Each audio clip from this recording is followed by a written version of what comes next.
What's up? Hey, what's up, Todd? Hey, maybe we should like go into the old days, like when you remember all the stuff that everyone had to go through in the beginning. So you were smack dab in the middle of it. So let's talk about that first. And what we're doing tonight is we're talking about opening up MMA in Hawaii, the good and the bad, some of the things that maybe people aren't talking about. But let's talk about first the stuff that you had to go through, TJ, Egan, everybody. Yeah, well, mine even was in a bigger level, because when I fought in the UFC, it was still banned in a lot of states. So as far as the sport itself, there was a bad image on it.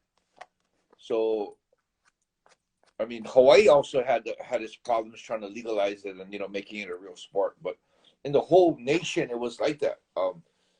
There are sports that didn't. There are states in the United States that didn't allow the sport to be legal. So, yeah, it's been MMA's had its bad rap, and apparently, there's still a lot of people, out there that still, you mentioned about the bad people that are behind MMA, but even without that, I had a lady come up to me, and it was brought to my attention. She was one of the big persons that was the modifiers and advisors for the Hall of Fame in Hawaii. And one of my friends was really upset and introduced me to her because she was saying that Egan's name came up like 3 years in a row. And she's the one who stopped it because she told him that MMA fighters are all thugs. Yeah, her big thing was BJ Penn. And I said, okay, BJ gets drunk and gets out of hand, but look at guys like Max Holloway. Look at Yancy Madera. Yancy, it's like she told me, oh, Max Holloway's a thug. I said, wait a minute. He said, yeah, he's so arrogant. I said, well, I mean, I don't even know who she's talking about. I'm like, you ever saw Max Holloway's interviews? Yeah. That guy's the furthest thing from a thug. He's a classy guy, doesn't talk shit.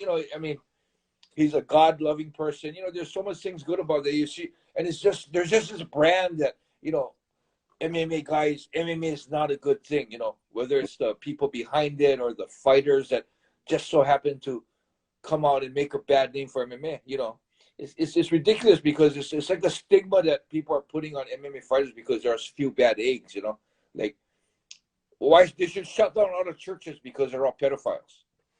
Yeah, but that's not true. There's certain churches that do that, But you remember the battle that was being fought. Even the UFC was having to fight this battle in the beginning. They didn't want guys acting like Conor McGregor. They were all trying to get everybody to act like the most professional people they could be.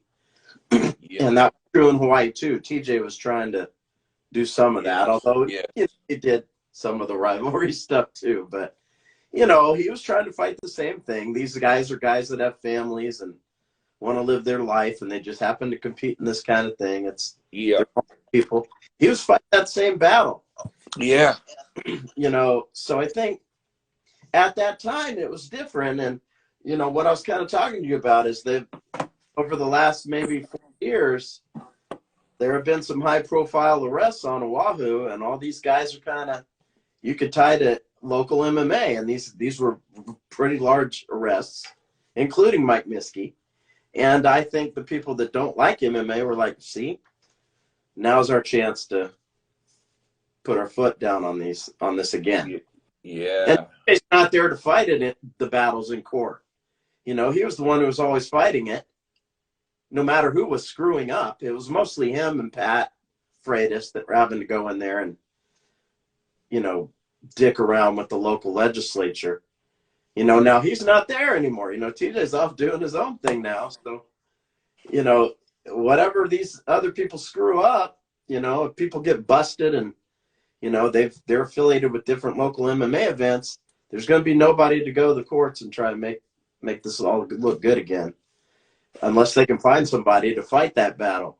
Because it's real bad. The battle starts up. It's real flagrant. I mean, the fact that they're having comedy shows in the Blazer Arena. Yeah. I mean, and MMA events can't run. They even have jiu-jitsu events, Yeah. with the fact that all these, even in that Republic, they had this huge concert that, like, it's way worse than an MMA event as far as, social distancing and things. I mean, that's so blatant that there's discrimination going on, regardless of why. Yeah. If you could tie drug traffickers to the UFC, they'd be off ESPN tomorrow. I don't care how exactly, big. Yeah. And you have the same problem here. Yeah. When you have bad elements involved and they get popped, which several of them did over the last 2-3 years, they may use another excuse for doing it, but really, it's this element that. Well, you know what it is. So in every sport, even in Japan, every big association, there's a yakuza involved. There's that element of the underworld. And what I'm trying to point out is that all it takes is a few people in those certain seats that can control these things. And Egan not being induced into the Hall of Fame in Hawaii is a perfect example that there was that one lady that didn't like MMA, and she blocked Egan for years. I mean, that's all it takes is one person. So I believe making this public that, I didn't even know. I didn't even know that this MMA was being blocked. I didn't know that. So, I mean, to bring it public, I think it makes it harder for that person to be discriminating MMA, because now it's like, holy shit, people know that MMA is not, and concerts and comedy events are being run, so I like to make it public. That's why I'm trying to make it public now by hashtagging that. Yeah, I mean, it's important to have the events. I agree with you. It's just, say what you want about TJ, like he didn't pay guys big money or whatever, but he didn't have all these bad elements affiliated with his events. Not financially, he didn't. And he'd go in there in the courts and do all the BS that he had to do to put on his events. Yeah. But if he had bad elements associated with his events financially, they would have knocked his ass out fast. Mm-hmm. Mm-hmm. They would have. And some of these events, and people know who they are, do have bad elements associated with them, and they're screwing it up for everybody. And, if they don't get that, they don't nip that stuff, they're going to have a problem. This is going to continue. Because even back then they were looking to shut it down, when there wasn't bad elements associated with the event, they were still looking to shut it down just because they didn't like it. But when you have bad elements, like you said, you remember how it was at Pride. As long as it wasn't public that these bad elements were associated with Pride, it was fine. Once it was public, game over. It's still happening now. Yeah. Rising, I know. Right. The big backer to Rising, I know he is a yakuza from the Yamaguchi-gumi. Yeah, you're right. As long as it's not that's the game in Japan, but it's kind of the same thing here. You guys can do what you want as long as you guys don't get busted by the FBI or something. Yeah. Well, your events. The second a few of your financial backers or sponsors get popped by the FBI, we're going to come down on you. And I think they're just using COVID or danger as an excuse, when really you've had a handful of guys get busted in the last 2 to 4 years. I didn't know that. I didn't know a lot of guys behind MMA in Hawaii was guys that got busted for crimes. I didn't know that. Well, there are some, and I could tell you some of these. Like Justin Wilcox was one of them. Doug Farrar, Mike Miskey. Some of his guys were tied to local MMA events. So the people that don't like MMA in Hawaii can say, "See, this is what's behind MMA these days." Yeah, we had this guy TJ Thompson that was doing it for a while, but now it's this, and this is what we don't want. And I think it's important that these people. I'm not saying all aren't. Yeah, well, see, if that was a fact, they would. They would allow the proper guys. The Ostovich guys. Rob. Right. Rob from Trinity. I know he's legit. He's an old school guy. If they did a background research on him, he's clean, 100%. So I think it has to do with people that just are tainted about MMA. They ruin it for everybody. Yeah. Even I remember there's a period of time where they didn't let TJ do some events for a little while. I'm trying to remember when it was, because of something that had happened. There was like a big court case. I think TJ was a big instrument in the movement of Hawaii MMA because he fought a lot of that shit in court. Right. Yeah. But I think there might have been some incident or something. Remember where they kind of shut it down for a little while? They did. Yeah, yeah. There was something that happened. Yeah. The reason was, but they did it back then even, you know? So, I mean, it's not the first time this has happened. Yeah, yeah. You know, it's sad that people don't look at this element of how many people MMA has taken off the streets. You know, I mean, brought them into the gym, take them off the crime, especially the way crime is being crazy now in Hawaii. Crime in Hawaii is nuts, man. I mean, everywhere. Yeah, I know, man. I mean, I've heard it's worse than when I was there, you know? Yeah, no, And it's a lot worse. I've seen it firsthand, and yeah. there needs to be a I'm not saying there isn't already, but needs to be a group gets organized, and you know the police got their hands tied in a lot of these situations, and Yeah. we need a group that'll do a little bit of spanking, you know. Yeah, I see. There's a lot more like violent crimes, you know, homicide. Yeah. And they're targeting the older people too. Yeah, but you know, so I think they need to discuss both of these things. When you have bad elements, they ruin it for everybody. You can be the best person in the world. This idiot over here is going to make it hard for you because they do whatever they do, you know. And I think that's part of the issue, whether they say it or not. I definitely think that's part of the issue because there were several high-profile arrests over the last, like I said, 4 years, 2 to 4 years, including this Miskey case that's coming up. You know, yeah, and people that are in the legislature that don't like MMA, I'm sure they know that. And yeah, and that's like power to them to block it. Yeah. Yeah, they're like, see these guys? This is who's behind MMA these days. You know, we let it go on back then, but now this is what it is. You know, it doesn't matter if this guy over here is a good guy. That don't matter. If there's enough bad ones, they'll just and. It's unfortunate, you know, because 2 years is a lot to lose. 3 years. It's a lot. Yeah. It's a lot of, you know, not just the promoters, but the fighters. The fighters, you know, they're training so hard. And it's hard to train with nothing, no objective, you know. And I'm just afraid that a lot of the promotion is going to just leave the whole idea of running MMA events, and they're not going to have MMA events in Hawaii. Well, I mean, plus you got the costs and all this stuff. I mean, there's a lot of reasons not to do it to begin with, you know, without all the BS that's going on. Financially, there's a lot of reasons not to even bother doing it. Yeah. But when you got all this on top of it, yeah, I think you're right.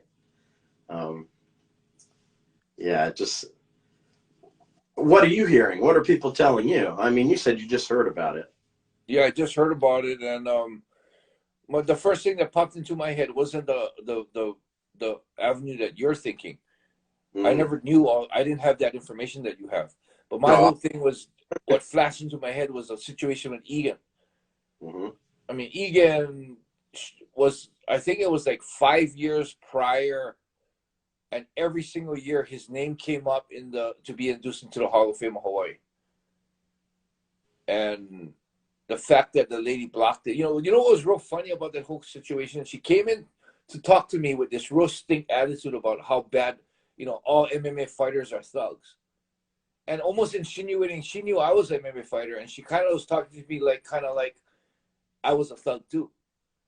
Yeah. Sarah's sitting there, and she's the sweetest little girl, and she talks and she likes Sarah, and then she even at sometimes turns to Sarah like about trying to have Sarah confirm that MMA is brutal, you know, and Sarah wouldn't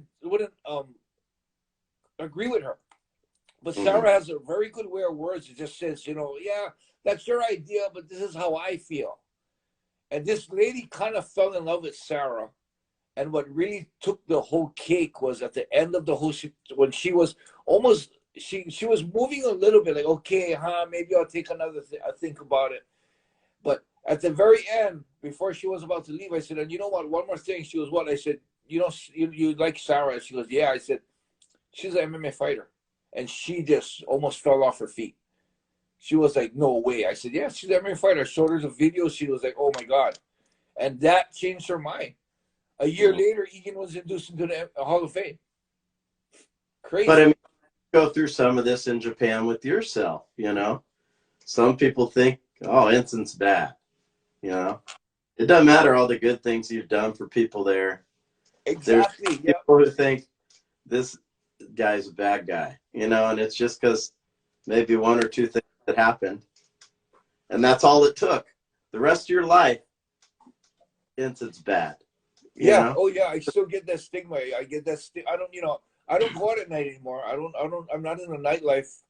I'm not a scene with yakuzas anymore. But I'm still considered a yakuza. I'm still considered a bad guy. You know. It's crazy. Yeah. I mean, well, you know, I don't know if I can say this on your live, but I mean, it's the way it is. You know, it's like the girl in high school that was a slut is always a slut, no matter how much she turned her life around. You know. Yeah. I mean. You know, it's sad. It's sad. It's a stigma that people give other people. You know, so I'm a yakuza forever, and you know, no matter what I do or how I change my life, it'll still be the same. So you know, it's one of those things that fuck it. You know. Yeah, like MMA is under the microscope in certain areas. I mean, Hawaii, like you said, it even when it was popular, more popular than it is now. I mean, TJ's events are more popular than events are there now. It still had a lot of blowback. Yep. There were still a lot of people that didn't want it going on. And that was when there was no bad elements really involved. You know, there were some fighters that were rough guys, whatever, but there wasn't any illegal stuff going on. And people still, you know, they wanted it out. And they tried a lot of little tricks and, you know, things over the years to try and make that happen. You know, and TJ would go in there and Pat Freitas or whoever and try to deal with it. But it was always, you know. It's a hard thing when people in important places just don't like the sport. Every little thing that comes out, they'll jump all over it. Yeah. Hawaii's really liberal too, politically. Mm-hmm. You know, they're left leaning. I don't think they like having this be a social. Plus, they're having a big increase in crime. I don't think that helps. You know, they're seeing the island change a lot, like you're saying, and they're just like, man, I'm tired of this. You know, we're, you know, they're trying to look for anything they can do to, you know. And Hawaii, there's a lot of power. Like, they like to tell the people what to do. You know, you're seeing that with the COVID and all that, where they're really restrictive, right? And I think we know what's best for you. If you do what we tell you, things will be better. And I think that's thinking, damn, you know, everything's going down the tubes here, and they're looking at all this stuff. What can we do to correct things? Get us back to where we thought things were better. You know, so I think there's good. Is it being discriminated against? Yeah, but I do think there's some reasons for it, unfortunately. If you didn't have these elements involved that were, and I can tell you more about this. I made videos on it that people got really pissed off about. But, you know, I was kind of saying, you know, this is stuff that is tied directly to MMA. That's why I made these videos, you know. It's stuff that I wanted to talk about. And, yeah, people didn't like it. But now you're seeing, I don't know how long ago that was. I didn't even know when the last MMA event in Hawaii was. But yeah, I know. It's been a while, man. Yeah, I wasn't paying attention to all that, but it didn't surprise me. Then you had, like I said, Mike Miller, who is the promoter of X1. He got caught up in that big sweepstakes machine case, right? There was like 12 defendants.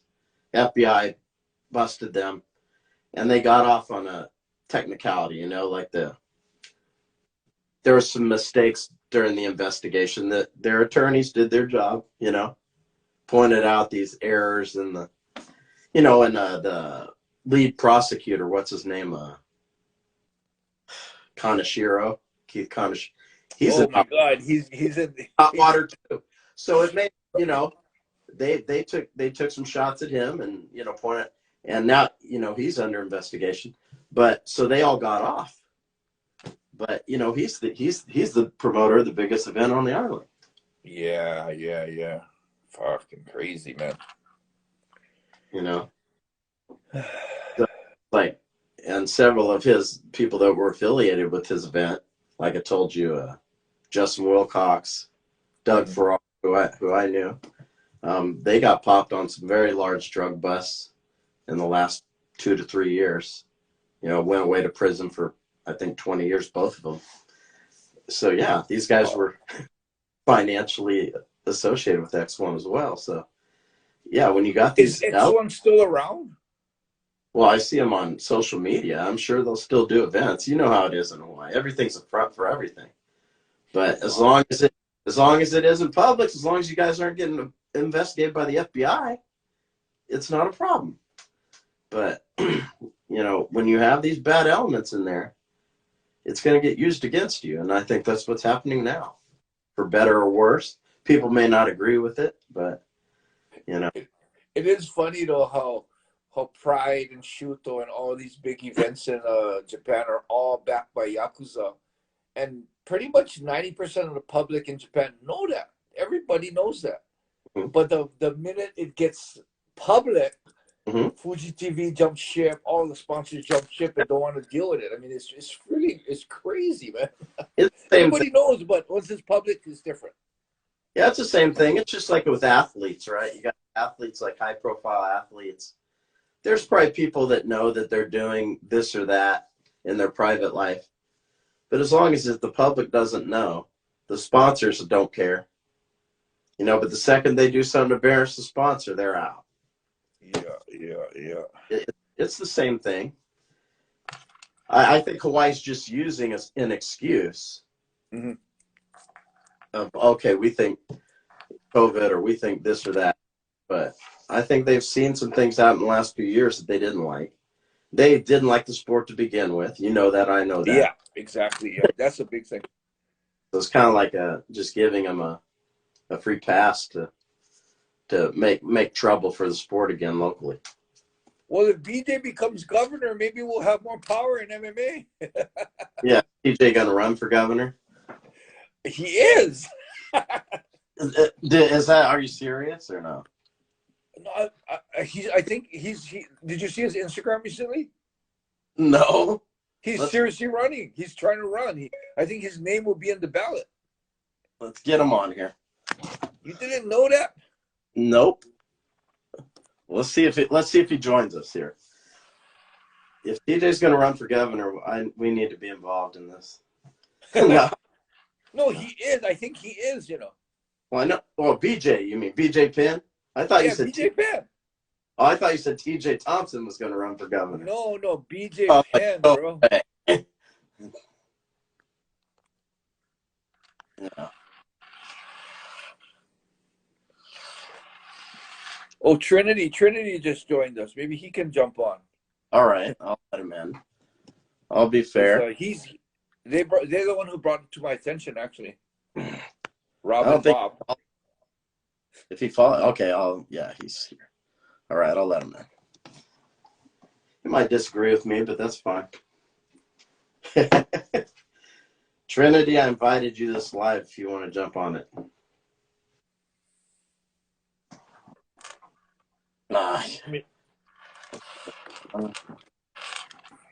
Dylan.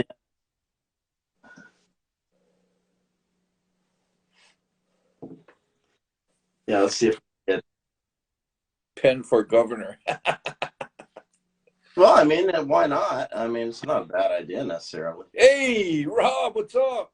Hey, how you doing, guys? How's it? Yeah, thanks for giving this some attention. I'm at work right now. I got my guys. Oh, sorry. Rob, we were kind of talking about this open up MMA thing, so I'll just kind of let you say what you want to say. Yeah, basically, we've been trying to get a permit to do an event for a while. And ever since it started, we did all the things we needed to do. We took precautions. We said, hey, let's sit back. Let's let this thing kind of blow over, get this curve down like everybody else. But, for me, I don't do this because I make money. We're doing it for the love of the sport. I have a gym. I have fighters. They want to compete. My own kids are competitors. I was a competitor. I kind of got a full perspective of what it is, what MMA is out here, especially in Hawaii. I've been all around the world with this, as a coach, as a fighter as well, with our team, our original team. So for me, I'm looking at this as, at this point, I'm watching like the Honolulu Marathon happen.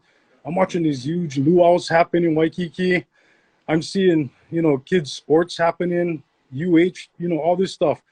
And I got to thinking like, wait, every time we apply for a permit, it's just far too dangerous for us to do an event. We always get all this, feedback that, oh, it ain't going to get approved, so we'll see what the upper tier guys say. And every time it's never amounted to anything. Meanwhile, I'm hearing rumors of guys getting event permits, but nothing ever comes of it. And I'm just like, what's going on here? Really, what's going on? And I think you guys did touch on a lot of the topics. As a matter of fact, Todd, on this one, I agree with you. I think the image has been, yeah, the image has been such a way because there is a little bit of truth to it. And this is a big reason why I got into promoting, is because I wanted to see if it can be done without any of that kind of influence from the outside. Now, mind you, I do have a past. So I know a lot of these guys, they're good guys, but it's just the way they do business is a little different than what I would do business, And I'm not into bashing any of these other, other events that got opportunities to have their events, during the pandemic. And I'm happy for them, actually. That's why I didn't come out specifically say, when I said martial arts, I didn't want to say which art, because I'm happy that they're getting to do events. We're like close cousins in that sense with MMA and with jiu-jitsu. So I would never do that to come out to try to put somebody else down to see if we can get something going for ourselves. That's not my style.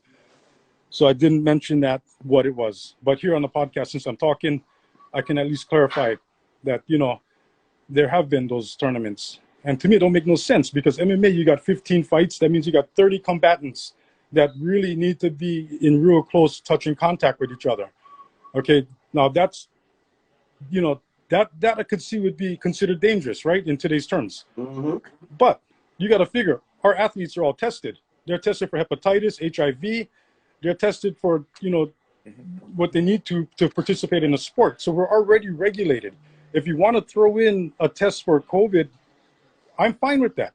But see, the difference here is that I'm not the guy imposing this. This is the state's rules, right? And if I'm going to sit back and, especially when it comes to, I'll jump on this subject after, because I think it's overlooked. I think a lot of small business owners, they don't really think about these things beforehand.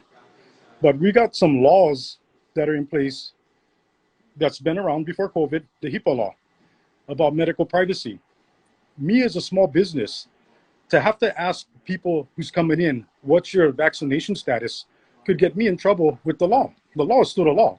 It don't matter what the mandate is. When this whole thing blows over and somebody's pissed off at me because I asked them their medical history, I could be in court getting sued. And I know the state is not going to come and back me up. You know what I mean? I'm on my own. So small business owners got to think about that stuff. There are people running around handing out affidavits to companies already saying, yeah, you're breaking the law and we're not going to forget. We're going to hold you accountable. It's happening. Yeah, that is actually happening. So for me, you're kind of in a pickle. You want to obey the state's regulations and mandates, but at the same time, you don't want to break one law to be in compliance with another, right? In fact, the mandates ain't a law. It's an emergency mandate, so it's a little different. So we're trying to do everything, as much by the books as possible, put on a show, be safe, and getting back to the whole, with the fighters being tested. You see a football game, you got more people on the field than an MMA fight. You look at a tournament of any kind of combat tournament, you got all the combatants actually battling each other through the brackets. That's more of a spread than an MMA match. So I don't see the logic in how it's more dangerous for MMA than it is any other sport.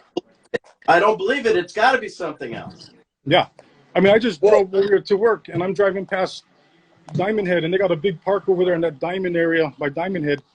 on the other side by Kahala, and they got some kind of function happening. I'm like, that looks like, look how much chairs are out over there. How are they going to put together a function like that? I could do an event like that, you know? Well, We don't have. You know what a big point is also is I live in Japan, and Japan is one of the cleanest and most safest places in the world. Yep. And they've been having MMA events during COVID. Yeah, I know. The last Rising, did you notice the last Rising? They didn't even have space between the seats. If you watch a college football game, I mean, that's my case. You watch a college football game. Hey, but I mean, Rob, did you know we talked about it earlier? But did you know that when Egan was actually induced into the Hall of Fame, but I found out that he was actually being blocked by a certain lady that didn't like MMA, and that was the only reason. One of the guys called me and said Egan's name came up like year after year, and that lady blocked it. The moment I convinced her that MMA, not everyone is thugs. Well, actually, Sarah helped a lot with that. I heard that part when I was working. I had to stop what I was doing to listen in on that one. Yeah. Egan was a lot of people are being thrown off. It was just that one person. That's all it takes is one person in a high seat that doesn't like the sport. No, and you know what? That's the thing with my family in general. When people meet me and my kids and whatnot, they don't think of us as MMA fighters out of the gate. If I don't tell anybody, they would never know. Yep. And then when they find out, they're blown away. Like, wait, she fights? Exactly. And then Robbie, he fights? He's so mild-mannered, barely says a thing. Their perception is that, with that being said, I've met people that when they finally found out I'm an MMA fighter, then all of a sudden the F-bombs start coming out. Like, they have to swear now because I'm an MMA guy. Holy shit. That always amazed me. Like, whoa, what's up with that, man? I'm the same guy 5 minutes ago before you found out. What's up with all the harsh words? But, I think Hawaii, what we need to do is I made that hashtag because I wanted to bring awareness, because I just simply think a lot of people are not aware of what's happening to our MMA athletes, where we're being shelved. This is like this is like signing with the manager who just said, oh, you're not going to fight for 2 years, and we don't know when you're going to fight. You're basically on an island. Now, some of the pros, they can go fly off. They got sponsorships and stuff like that. But our up-and-coming guys, our talent level is just going to stop right where it's at. Yeah. We're 2 years behind already. So for our local fighters, I mean, shoot, Rachel's not even in contract with the UFC. If Rachel wanted to fight on a Trinity event, she can't. You know what I mean? I mean, there's just so much limitations. I don't know what the holdup is. I think that at this point, I'm not the type to go ruffle anybody's feathers. I'm not the type to, bring attention to myself or our promotion. I want to, when I promote the event, we're promoting the event to have a good turnout and have people show up and support their friends and family who's competing. But this one, I'm just like, this is enough. I'm going to speak up for not only myself and our promotion. I'm speaking up for Destiny, X1, whoever's doing shows, Star Elite, Man Up, Stand Up. I mean, all of us, we all been on hold. It's just not, and then not even to mention the Outer Islands. The Outer Islands are stuck in the same rut. And to me, you got like Wally, who does Tough Man. He was gearing up, getting his Tough Man shows going again up on the Big Island, and COVID hits and just shuts everything down. And Hawaii, we don't even got a professional football team. We have MMA fighters. That's what we back up here in Hawaii.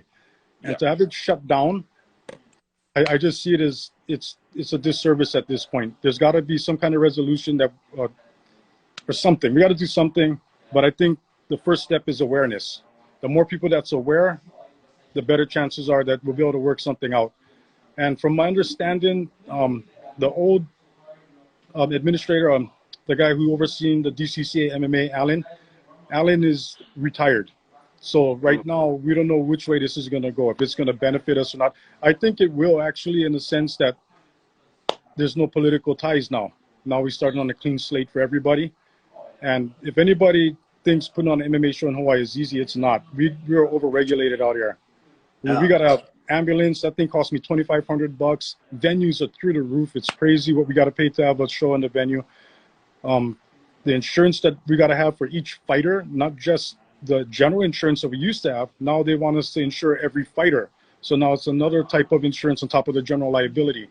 So it's not an easy thing to promote in Hawaii. So whenever there's an event, I'm always like, man, I hope we have a good turnout here, for all of our local events. And the misconception is that all the event promoters are mad at each other, they hate each other. That's not true. We talk. We all talk. Okay. You know, for me, I look at it like this. Our event, Trinity, we have our own style. We have our own flavor. We focus on certain things a little different than other promotions. They have their own style. It's like an artist. But if you have all these different artists, they put their art together in one room. Now it's called a gallery. We want a gallery of MMA promotions because this is where the fighters can actually grow, you know, and get comfortable.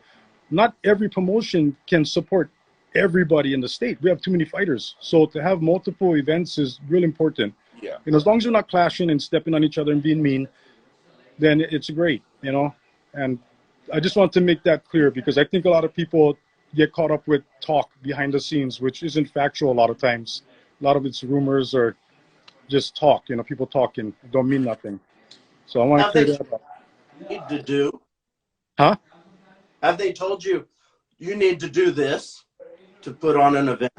Early on, they were saying even if you were going to get approved, you have to have, you know, it's really strict COVID regulations, and you'd have to make sure everybody's vaccinated. That's going to be number one. Everybody's got to be vaccinated.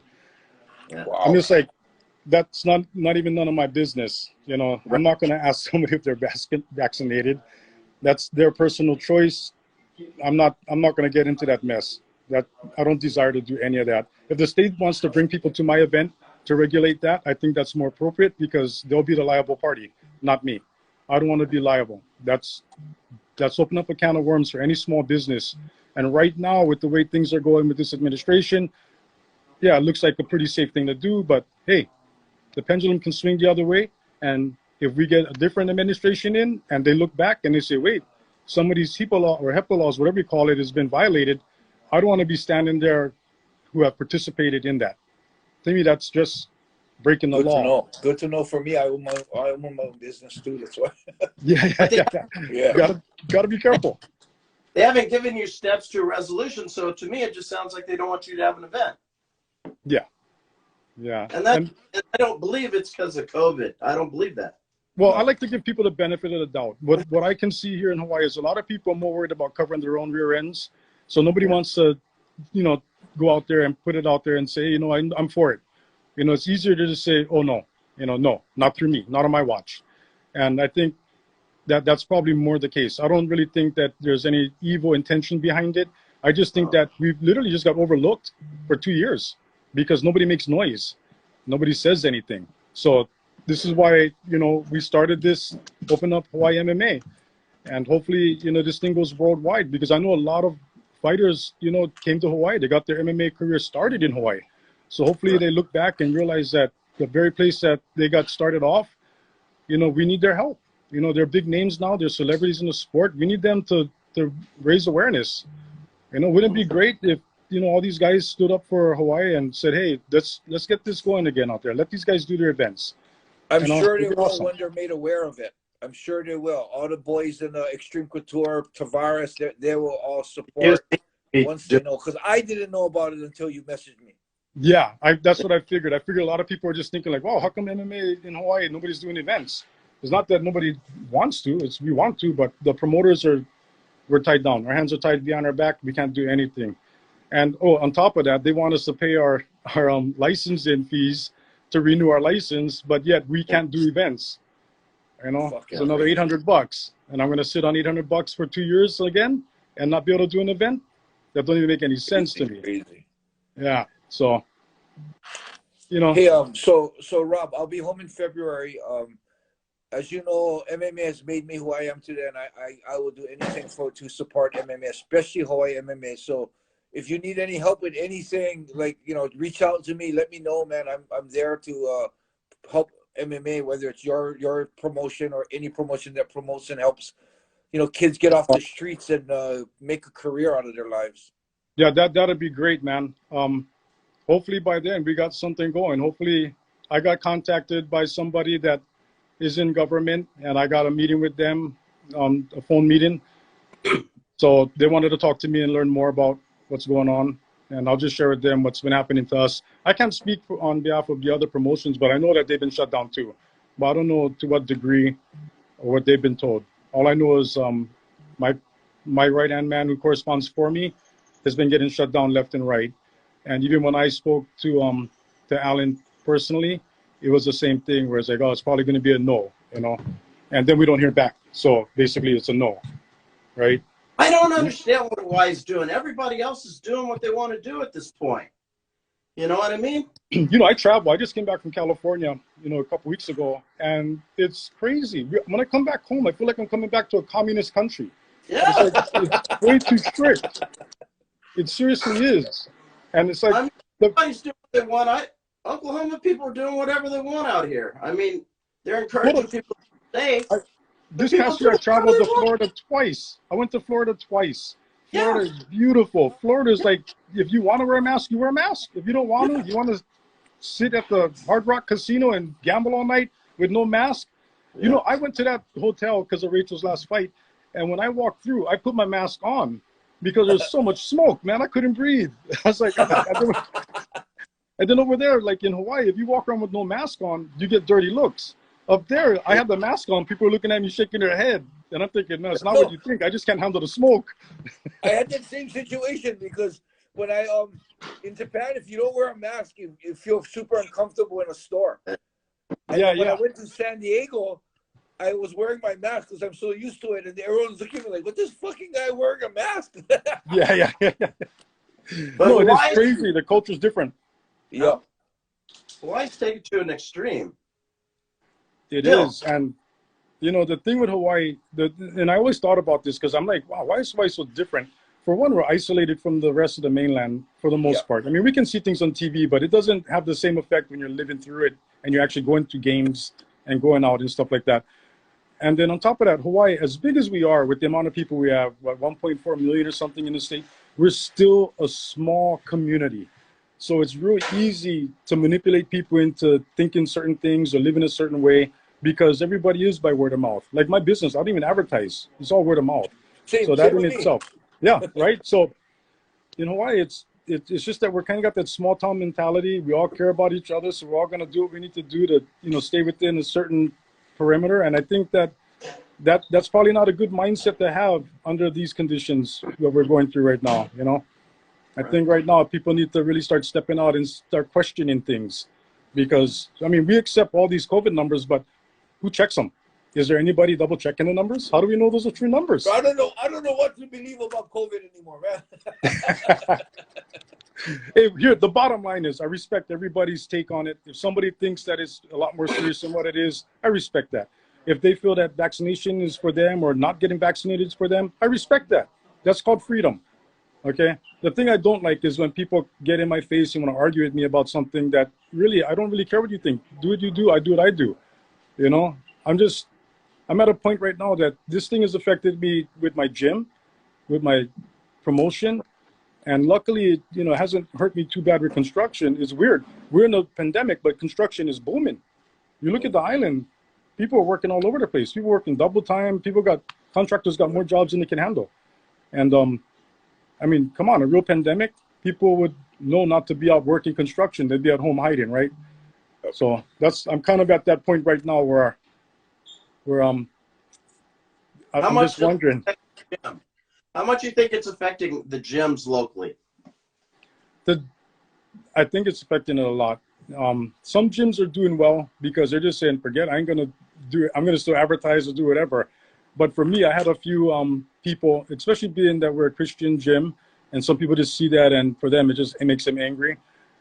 So I've had people call me up and tell me I'm killing people, and I'm this, and I'm that, and I'm selfish, and they called me on the phone and said this stuff. So I try to keep things on the down low. But my memberships dropped drastically. And even with my team, a lot of, you know, and I get it. They got family that's older, and they don't want them to come train because they want to bring home the disease. So I understand that. But in general, yeah, we took a hit. We're still taking a hit. But for me, like I said, it hasn't been about money. I put more money into my gym because for us, it's more of a ministry. It's not so much just developing fighters to fight. You know, we have a women's class, a women's cross-training class that, you know, they're great people, and they enjoy each other and the training. So it is what it is for us. I'll keep it going as long as I got work. I'll keep keeping the gym open. That's what I'm doing, and that's what I've been doing for the past 2 years. So nothing's changed in that way. But I'm hoping that you know, I'm hoping that we're coming to the tail end of this whole thing, and people start getting a little bit more brave and saying, you know what, so far everybody I know that got sick, they recovered, nobody died, you know, this latest strain. And I hope that the people that, you know, do have compromised health conditions, that they do what they need to do to take care of themselves, take the steps they need. But I think this whole thing with calling people, you know, out on their beliefs, and if you disagree with them, that you're going to be arguing with them or hating on them, I think all that got to stop, man. We need that aloha spirit back. Bullshit's got to stop, man.